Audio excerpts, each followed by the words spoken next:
This video explains the question and answer from NCERT book from class 11th economics and from chapter number 1 Indian economy on the eve of independence, and we are starting the chapter question number 14.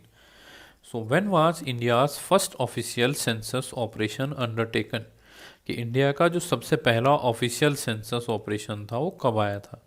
तो answer is India's first official census operation was undertaken in the year 1881. ठीक है, India का जो सबसे पहला official census operation था वो 1881 में सबसे पहले लिया गया था. After that the census has been conducted after every 10 year, और उसके बाद हर 10 साल में सेंसस किया जाता है. It involves a detailed estimation of population size. अब सेंसस में हम क्या करते हैं कि एक डिटेल्ड एस्टिमेशन होता है पॉपुलेशन साइज का along with a complete demographic profile of the country, जिसमें पूरा का पूरा कंट्री का डेमोग्राफिक प्रोफाइल भी दिया जाता है, यानी death rate, mortality rate, birth rate, ये सब चीज़ें उसमें दी जाती है. Then C question number 15. Indicate the volume and direction of trade at the time of independence. Independence के समय पे क्या वॉल्यूम और क्या डायरेक्शन थी ट्रेड की. ठीक है, तो वो बतानी है कि क्या था. आंसर इज कि ड्यूरिंग द कॉलोनियल रूल, जब कॉलोनियल रूल था, the British followed a discriminatory tariff policy under which they imposed heavy duties on Indian export of handicraft product. की जो इंडियन के एक्सपोर्ट पे था उस पर तो हैवी टैरिफ ड्यूटी लगा देते थे वो, while allowing free export of India's raw material to Britain and free import of British product to India. और जो फ्री रॉ मटेरियल था उस पर फ्री एक्सपोर्ट लगा दिया गया ब्रिटेन के लिए, और ब्रिटेन से जो भी प्रोडक्ट आते थे उन पर फ्री इंपोर्ट लगता था.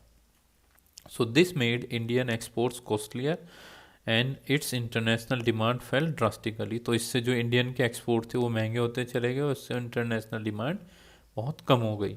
सो India's export basket during the colonial rule comprised mainly of primary products like sugar, jute, silk, etc., and the import comprised of finished consumer goods like cotton, woolen clothes, etc. from Britain.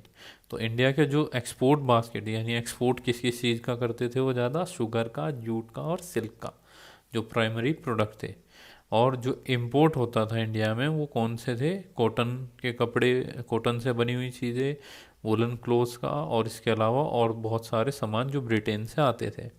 As the monopoly power of India's export and import rested with Britain, so more than half of India's trade was restricted to Britain and the remaining imports were directed toward China, Persia and Sri Lanka. ठीक है, हालांकि जो monopoly power थी Indian export और import पे वो Britain के ऊपर थी, और इंडिया का आधे से ज़्यादा कारोबार वो किससे कहाँ तक रेस्ट्रिक्ट था, वो सिर्फ ब्रिटेन तक था, और जो बचा हुआ इंपोर्ट था वो डायरेक्ट था किसके, चाइना, पर्सिया और श्रीलंका के साथ में. The opening up of sues canal further intensified. जो स्यूज कैनाल थी उसका क्या हुआ, ओपनिंग अप यानी खोल दी गई वो, further intensified the monopoly power of British over India's foreign trade. तो इससे जो रास्ता था स्वीज कैनाल खुलने का, जो अफ्रीका और यूरोप है उसके बीच से जो समंदर होता है वहाँ से एक रास्ता बनता है, उसे स्वीज कैनाल बोलते हैं. वरना पहले पूरा अफ्रीका कवर करके आना पड़ता था इंडिया में.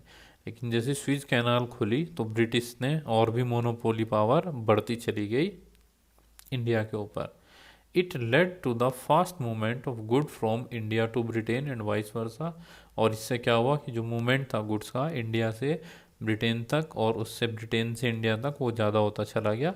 The surplus generated from India's foreign trade was not invested in Indian economy. और जितना भी पैसा कमाया गया इंडियन फॉरेन ट्रेड से वो इंडियन इकोनॉमी में इन्वेस्ट नहीं हुआ. Rather it was use for administrative and war purposes. जो वो इसके अलावा एडमिनिस्ट्रेटिव और वार पर्पस के लिए यूज़ किया गया. This lead to the drain of Indian wealth to Britain. इससे क्या हुआ कि जो इंडियन वेल्थ थी वो सारी की सारी कहाँ पे चली गई, ब्रिटेन के अंदर चली गई. And the next and the last question is, were there any positive contributions made by British in India. कि क्या कोई भी पॉजिटिव कंट्रीब्यूशन दिया गया है ब्रिटिश का इंडिया के अंदर, discuss. So answer is yes. हाँ, सही बात है कि बहुत सारे निगेटिव्स तो हमने पढ़ ही लिए, लेकिन कुछ आज भी जिनका हम बेनिफिट देखते हैं उसका हम यूटिलाइजेशन करके, और उसी से हमारी जो मॉडर्न इकोनॉमी है वो इन्फ्लुएंस है। Yes, there were various positive contributions that were made by British in India. हाँ, बहुत सारे पॉजिटिव कंट्रीब्यूशंस हैं जो ब्रिटिश ने इंडिया में दिए हैं। The contributions were not intentional but purely the effects of colonial exploitation of the British. और जो कंट्रीब्यूशन थे उनकी इंटेंशन कुछ नहीं थी, वो सिर्फ प्योरली किसका इफेक्ट है कि एक्सप्लोइट किया जा सके, ब्रिटिश हमें पूरी तरीके से एक्सप्लोइट कर सके। The following are the positive contribution made by British. ये फॉलोइंग जो कंट्रीब्यूशन है वो ब्रिटिश ने हमें किए। इंट्रोडक्शन ऑफ रेलवेज सबसे महत्वपूर्ण है, आज इंडिया की लाइफलाइन बोली जाती है रेलवे को, ठीक है। सबसे सस्ता ट्रांसपोर्टेशन इंडिया के अंदर है तो वो रेलवेज के थ्रू है। So the introduction of railways by the British was a breakthrough in the development process of Indian economy। और रेलवे का इंट्रोडक्शन ब्रिटिश के द्वारा सबसे इम्पोर्टेंट डेवलपमेंट प्रोसेस था इंडियन इकोनॉमी में। It opened the cultural and geographical barriers and facilitated commercialisation of Indian agriculture. तो इसने क्या कर दिया कि जितना भी कल्चरल और जियोग्राफिकल जो भी बैरियर था उसको पूरी तरीके से तोड़ दिया गया और कमर्शलाइजेशन को फैसिलिटेट किया। The second is introduction of commercialization of agriculture, कि उन्होंने कमर्शलाइजेशन का इंट्रोडक्शन किया एग्रीकल्चर में। So the introduction of commercial agriculture is an important breakthrough in the history of Indian agriculture. India के इतिहास में जो कमर्शलाइजेशन है एग्रीकल्चर को सबसे महत्वपूर्ण ब्रेक थ्रू माना जाता है। So prior to the advent of the British, Indian agriculture was of subsistence nature। कि ब्रिटिश के आने से पहले इंडिया का जो एग्रीकल्चर था वो एक सब्सिस्टेंस नेचर था, बस जितना पैदा किया उतना खा लिया और उससे कुछ नहीं था, उसी में शेयरिंग चलती रहती थी बस। But with the commercialization of agriculture, the agricultural production was carried out as per the market requirement।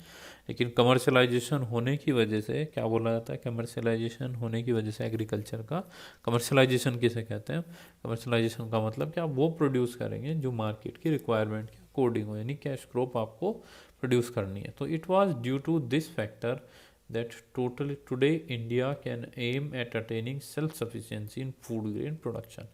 और यही वो वजह थी कि आज इंडिया ने सेल्फ सफिशिएंसी फूड प्रोडक्शन में हासिल कर ली है।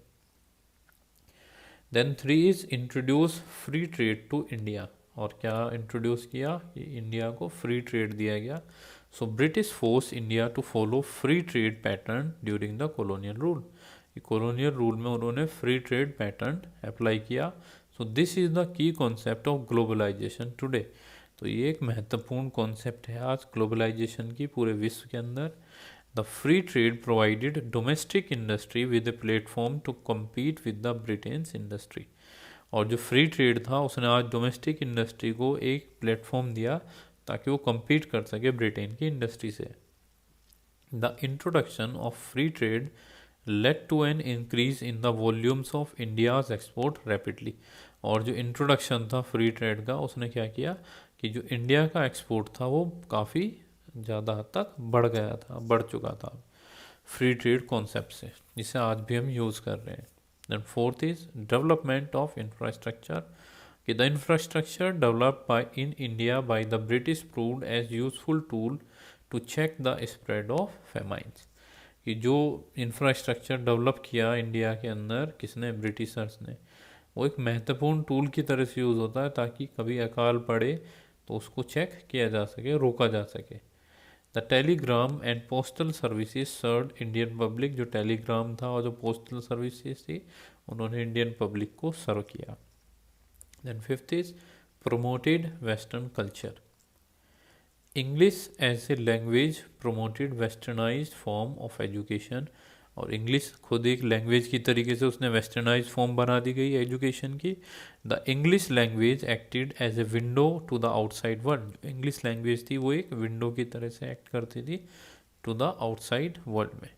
So this has integrated India with the rest of the world. इसने क्या कर दिया कि इंडिया को इंटीग्रेट कर दिया बचे हुए वर्ल्ड के साथ में। And sixth is role model. The way and the technique of British administration act as a role model for the Indian politician and planners। कि अब जो टेक्निक और जो रास्ते ब्रिटिश एडमिनिस्ट्रेशन ने अप्लाई किए थे वही इंडियन पॉलिटिशियन को और प्लानर्स को काम में आए। And it helped Indian politician to govern the country in an efficient and effective manner. और ये मदद करता है इंडियन पॉलिटिशियन को ताकि वो इंडिया को यानी कंट्री को एक एफिशिएंट और इफेक्टिव मैनर में गवर्न कर सके, चला सके। These are the answers in from NCERT science book. Hope you will understand them.